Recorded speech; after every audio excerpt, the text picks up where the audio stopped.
Guardian is at Adweek Europe, and I'm speaking to Sir Martin Sorrell, Chief Executive of WPP. Hello, Mark. Hi there, nice to see you again. It was only a It's few good months to be ago back you spoke in New York, talking to an Australian, New Zealander again. Don't go there again, we sorted out the Australian-New Zealand thing.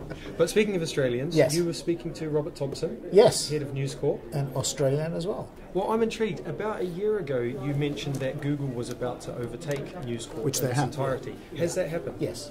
So you haven't increased spend despite the split? You haven't bought into the split makes it more valuable? Oh no, I think the split does make it more valuable, certainly from a stock market sense. I mean, it's gone from 55 billion to about 80 billion in a year or so. So from a stock market point of view, no doubt that it's added value to its share owners.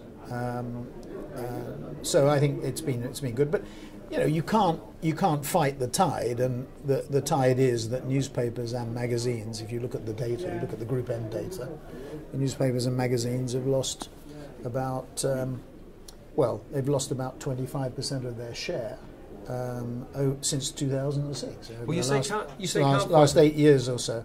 Sorry, you say can't fight the tide, but you did make some positive comments about the I digital do. side of newspaper. No, I'm talking about the legacy side, because so that's like the paper Guardian, all right?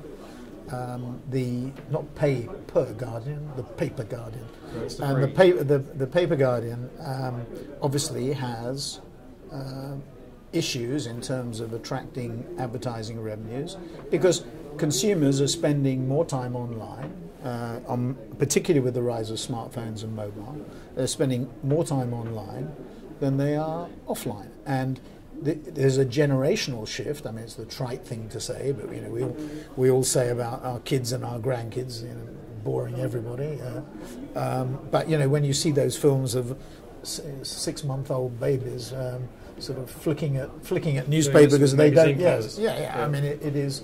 Even I do that. You know, I'm more than 6 months old. You mentioned Snowden. You said yes. People aren't taking it seriously enough. We have spoken around. No, it's not. My point was, I think it's very important that people are underestimating its significance amongst consumers, and then if you ally it with the hacking things that we've had.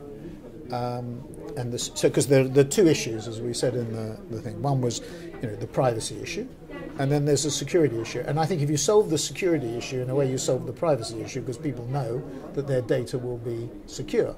And then you on the privacy issue, you basically engage with them and you say, this is what we want to do. This is the data that we want from you, and this is what we're going to do for it or with it, rather than having these tortuous things, you know, when you're asked to accept or deny a long agreement, which, you know, if you actually spent time reading it, would drive you crazy because of the legalese, and if you sent to a lawyer, it would take about 2 months, by which time you've lost any interest in the application or the site you're being asked to opt into.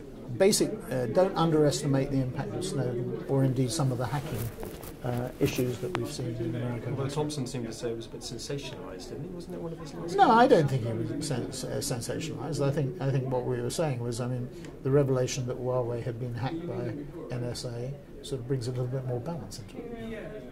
Well, thank you very much for your time. Thank you, Mark. I might ask you about your operating margin next time.